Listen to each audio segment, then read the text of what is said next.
All right, what's up? We're headed in for the biggest lift of the block. Biggest lift of the prep so far.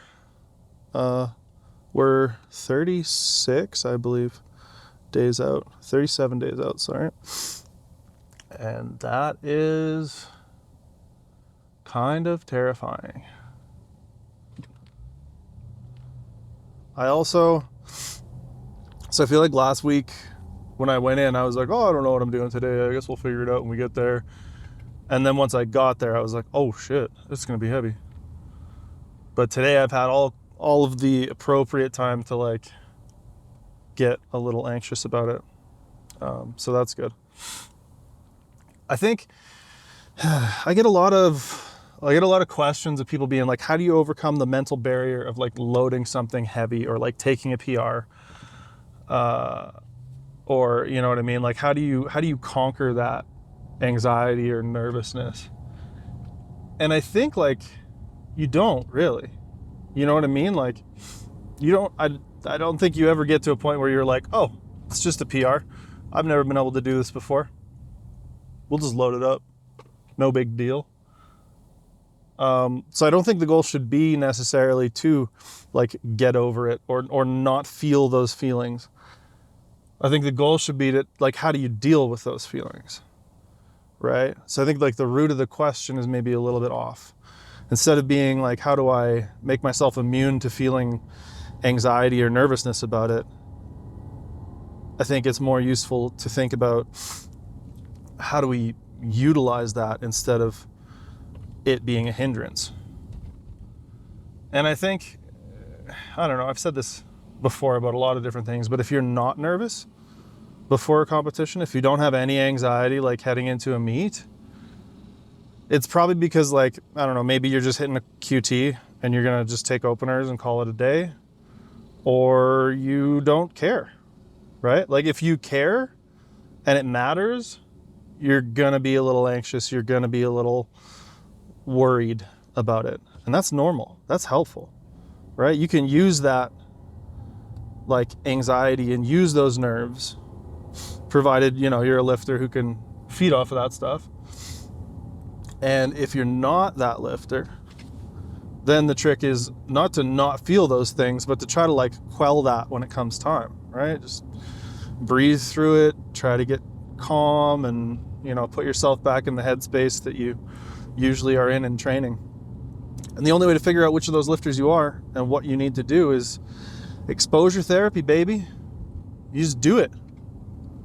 You just do it, and sometimes you fuck it up and you fail, and sometimes you do it well, and then you say, what did I do wrong on the times that it went bad, or went poorly, sorry, and what did I do right on the times when it went well?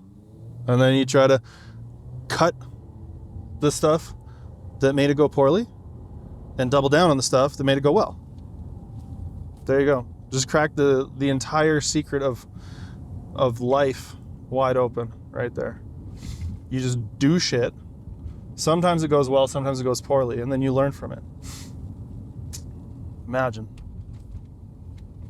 Obviously, it's not that simple, but I'm sure that'll get clipped for Instagram, and it'll be made into content that specifically makes it out like it is that simple.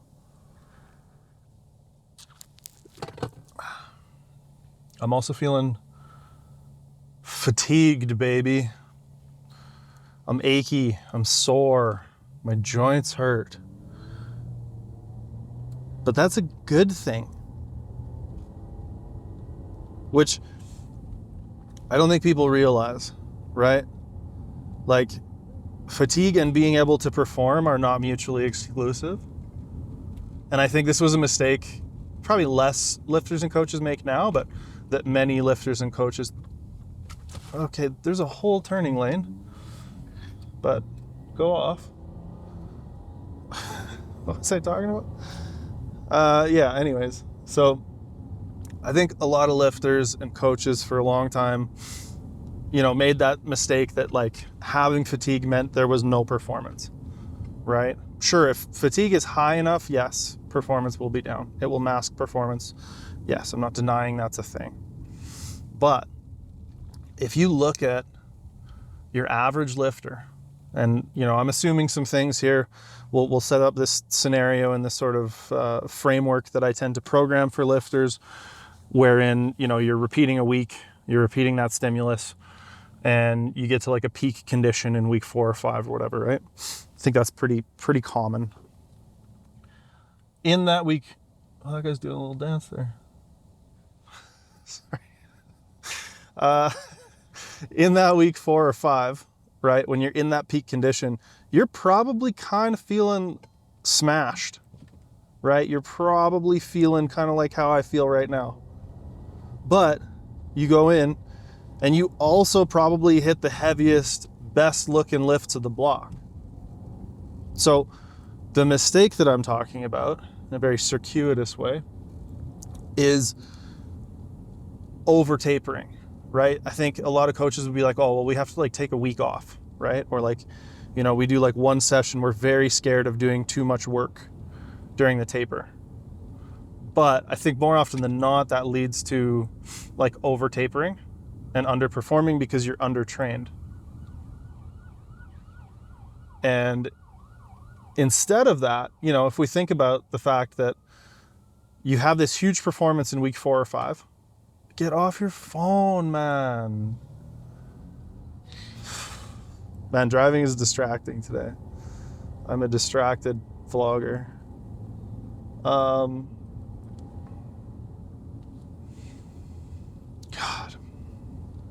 When I'm fatigued, my brain definitely works differently. A little more easily distracted. But think about the fact, we'll get there, I promise. The only way past is through. Think about the fact that in that week 4 or 5, you have this like peak performance. You have this great expression of your strength and skill. You hit these big singles. What did you do the week before? You did a full ass week of training.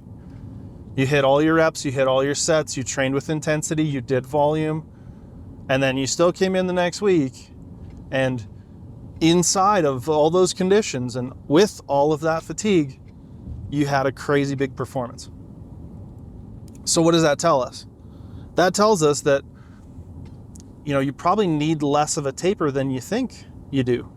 And that's a trend that I've noticed with a lot of lifters when I take them on, and they're like, yeah, I've had issues getting my performance to translate to the platform in the past, and then if possible, we look at some old tapers, and a lot of the times it's like, okay, well, this is probably just not enough work for you to maintain, the adaptations, maintain strength, maintain skill, maintain fitness, if you want to call it that as sort of a general umbrella term, into the meet. So by keeping more work in there, we can often maintain that adaptation better and have a much better performance, usually at the cost of like, okay, yeah, maybe we don't feel like super fresh on meet day, but feeling super fresh on meet day, can also be a bit of a trap.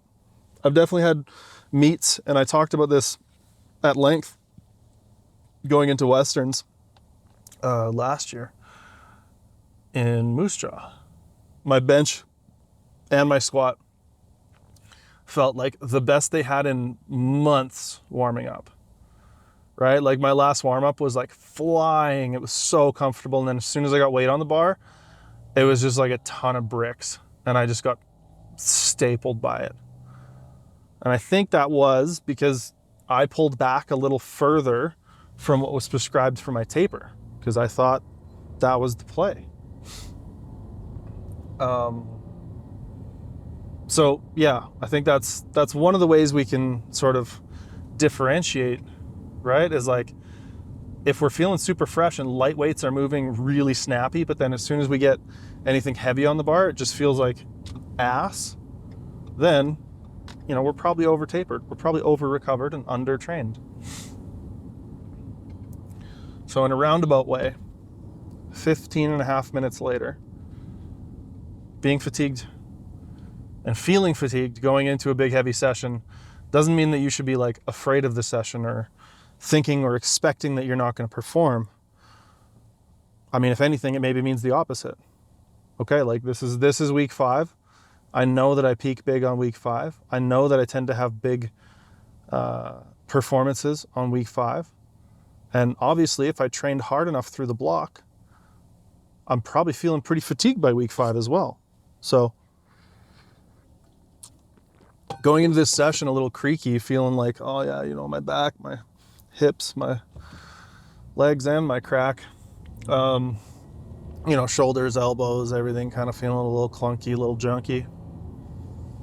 But yeah, definitely trying to think about it in a way that where that's useful, right? That's an indicator that, you know, I've trained well.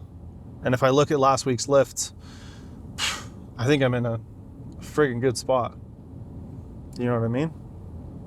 Dylan was talking about making a short that was, I don't know, whatever the total was at 7 kind of thing. And I can't remember, I don't know what the total was. I don't know if you ever made the short, but I think we put up a pretty damn good training total like at 7. That's definitely the fastest 320's ever moved. And I think I pulled 350 something, maybe just 350, but still it moved friggity fast, which felt really good.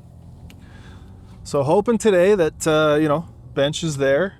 I think it basically took the full week for my bench to come back from that session last week, because every bench exposure I've had since that main day has felt sluggish, but also, well, it's kind of to be expected, right?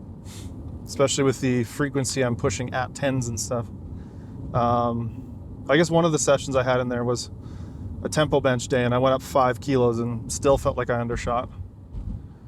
So that's a good indicator. But yeah, if anything is like, I wonder if it's going to be there, be the bench, because I think we're slated to take like either 197 or 200 today. So we'll see how that goes. I'd love to hit a nice speedy 200 in training. That would feel really good, but again, not going to force it. If 197 is the number, 197 is the number. Whew. Also, when I get nervous, I tend to ramble. So, believe it or not. All right.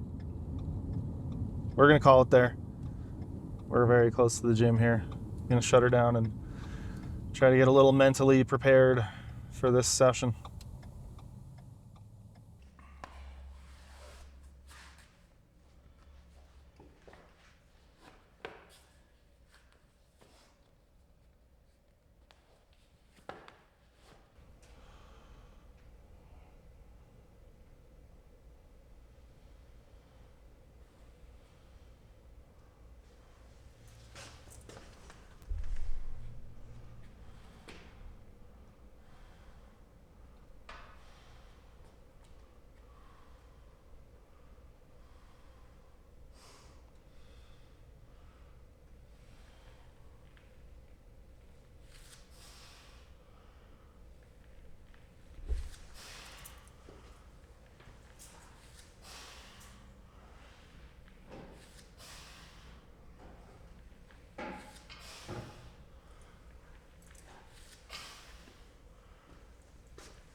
That was fast, eh?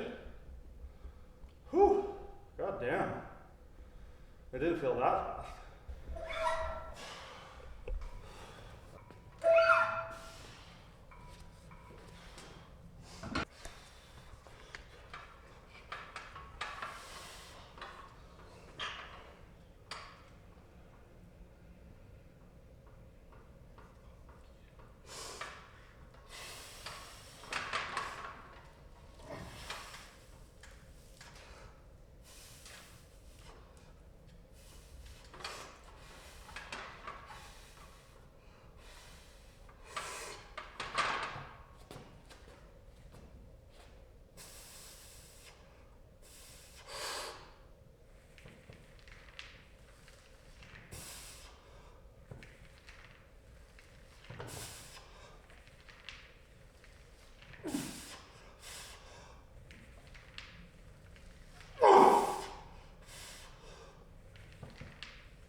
Well, sick. Yeah, it was a great lift. Really, really, really, really, really, really, really good. Squat is feeling just absolutely unstoppable. And I'm feeling like I could probably, like today, if I had to, I could probably have squatted like 340. No questions asked. Which is awesome. Like I hit 325 and it frickin' boogied. It flew. Yeah, I have not much more to say, but that was pretty damn cool. The 275 afterwards just about took my life, I think. I don't know why that felt like shit. I had to check and be like, wait, did I just squat 325 for 5?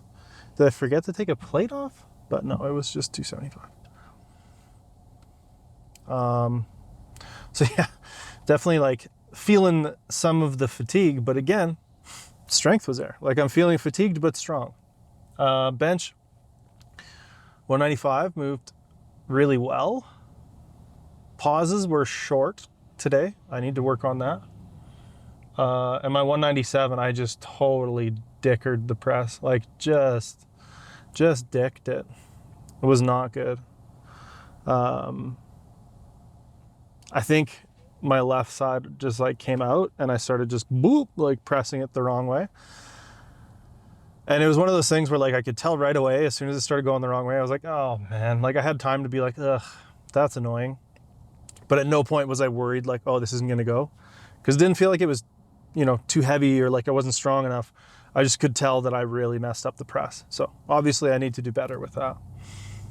The lesson there is that if you mess up the press, that doesn't make it a 7 with a miss groove. That makes it a 9.5 because you messed up the press. And you need to get better at executing with heavy weights. So if you call that a 7 and log it as a 7 and you're like, oh, I just need to groove it better next time, then you're just gonna load something that's too heavy and probably mess it up again. So yeah, I logged that rep as a 9.5. Even though it was 2.5 kilos more than what I would have said was a 7.5, maybe 8. Like probably more 7.5. 2.5 kilos, 9.5. I fucked it up. Like it just wasn't a good rep. I got to do better. And I'm not gonna like write down something that literally stopped mid rep for like a second probably and be like, oh yeah, it was a 7. Like absurdity. We got the back off 7. I paused the 7 reps, like the 7 reps at 10 that follows that bench, or follows the singles in that bench exposure every week. Got the 7 at 162.5 again, which is the same weight I got it at last week, but I paused my 7 reps better this week. I don't think they were all perfect pauses, but I'm happier with the quality of the pauses in general overall on that set than I was the previous week. So that was the way I aimed to improve that set, right? It wasn't about like, I got to go up and weight or, bring the RPE down, because I was like, yeah, that was like a full ass 10 last week. But I was like, maybe I can pause generally better overall. And I did. So I was happy with that. I was a little annoyed at myself about that bench. To be honest, I'm a bit bummed about it. But, if I look back at where I started the block and how banged up my shoulder felt and how much I felt that during presses, like I feel like we not overcooked, but like the bench is well done right now. Like we cooked it hard, but it's not overcooked. Like I don't feel like I had any kind of regression. My shoulder certainly doesn't feel any worse than when I started the block. If anything, probably a little bit better. But like we were hitting at 10 sets most sessions. Like I'd say 3, if not 4 out of 5 sessions that block, I was doing some sort of bench to a 10. So, I mean, yeah, we pushed it hard. But, I think that was kind of what it needed. I feel like we ended in a way better spot than we started. Even if I'm not super happy with where the top end is, like I would love to go into Worlds and have like a 212 bench be pretty realistic. I don't know if we're going to be there. No idea. But we've got another, we got washout, deload, whatever you want to call it, next week. And then we've got another block to start pushing it again. And I have a feeling that, given the high intensity of this block, that was completely intended to be that way, right? Like this block was obviously intended to be very hard, like very high intensity on the bench. And my bench tends to respond well to that. So post that, I think we'll probably have a bit of a cleaner peaking protocol that hopefully allows me to really just kind of bring it all together. And then the deadlift was the deadlift. Like it felt good, it felt solid. Hook held really well, which again is good. It didn't feel like super light, super easy, but it felt like, okay, yeah, like 355 at 7-ish, maybe 7.5. I think that puts me like right where I want it to be, more or less. I think progression had me at 350 today, and I think somewhere along the way I kind of nudged it up a little bit, which I don't regret. Don't think was the wrong call. I've talked about that before, right? Like if you're going to make these progressions and these sort of like roadmaps, you can't be married to the numbers. Just like making a game plan for meet day, you can't be married to the numbers. Things are going to change. You're going to have good days and bad days, and you have to be adaptable. You have to be able to, roll with the punches, as it were. And I maybe should have been better at that on my bench, right? I maybe should have just been like, okay, if we can get 2 good singles at 195, maybe that's the thing today. But in the back of my head, I was like, I want 200. And I didn't. I loaded the 197 because that's what the progression, where the top end of the progression was. And it just like, yeah, it was a shit rep.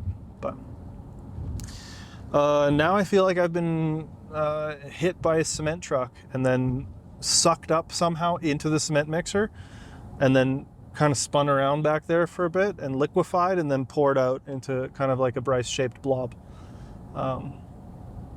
That's where we're at now. But it's the end of the block, baby, right? Like, I don't know, it's fine. I'm perfectly fine with feeling beat to shit after the last heavy, big day of a big, long block. That's great. No problem with that. Well done. So yeah, I mean, if we can get the bench in agreeance, right? If we can get the bench on track, I think big things for Worlds. Honest to God, I think big things, right? Like I think 340-ish squat. I'd like to be pushing 390, maybe plus on the deadlift, depending how she peaks. And if I can be pushing like 210 plus on the bench, watch out. Watch out. Speaking of watch out.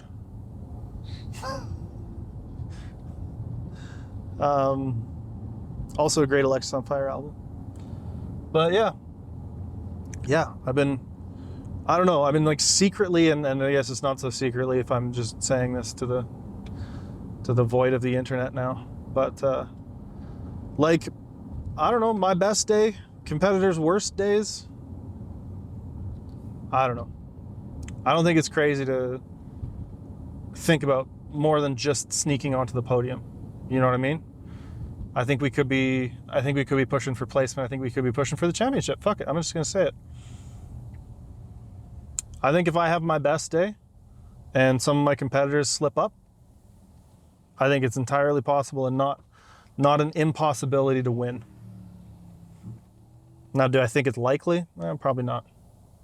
But I also don't think it's impossible. So, yeah, I don't know. Maybe I'm just like high on my own supply and cope harder. But yeah, I don't know. Fuck, training feels good. I feel strong. I feel really hopeful. I'm excited. I'm really looking forward to, putting it all together, because I feel like I've not had training this productive, this consistently like I have in the last like 6 to 8 months to year and a half, whatever. in a long, long time.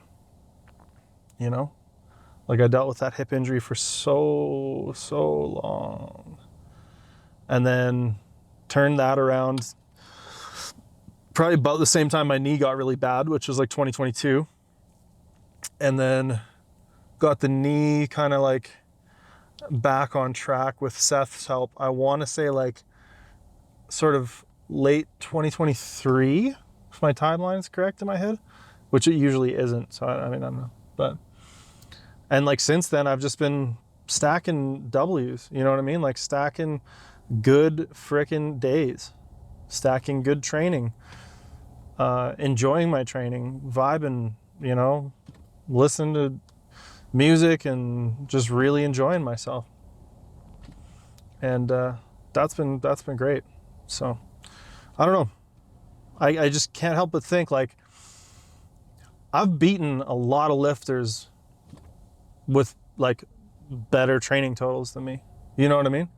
I've beaten enough lifters who, you know, by rights should have beaten me.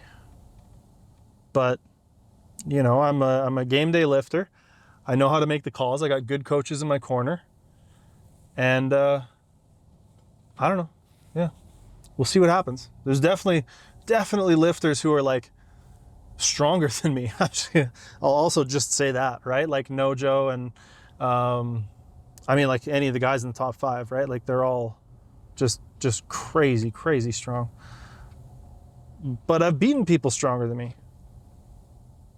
Right? Like if you put 2.5 too many kilos on the bar and you miss it, you're doing 20, 30 kilos less than how strong you are, right?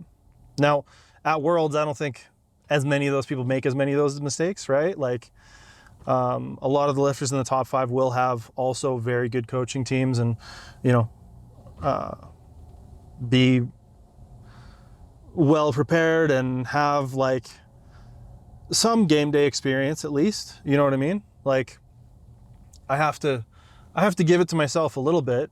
I've been, you know, I'm a bit of a grizzled vet of competitions, you know. I've been competing at an international level since 2015, so that's a decade of international experience specifically. So I tend to think that I, you know, can perform well under pressure and specifically on an international stage and after travel and all that kind of stuff. So I think that's definitely an advantage, you know. But who knows? I'm also not gonna like lose my shit if I come in 4th or something, you know what I mean? Like however it shakes out is however it shakes out. I got big dreams, big aspirations. I'm gonna push hard. I'm gonna do every frickin' thing in my power to put up the absolute biggest total and place as high as I possibly can. And that's just that, you know what I mean? Whatever speculation and possibilities and, you know, battles and whatever else is just noise, really. So, yeah, I don't know. Long story short, I'm really stoked. I'm feeling really freaking strong. I'm feeling overall quite healthy. Like, I didn't have to pull a session for my knee, period, this last block, right? Like I hit SBD days with decent intensity. Like I don't think I was below like, I don't know, below 80% in any of my squat and deadlift sessions. What is going on here? Just making weird hand signals. Nobody's changing anything. Nobody's responding or reacting. I don't know what's going on there. Can I take this one to your place? No? No. What the hell was I saying? Probably something like super deep and wise. Yeah, we're just gonna go out there and give her. Gonna get her done, you know? Take her out for a rep. Just give her everything we got.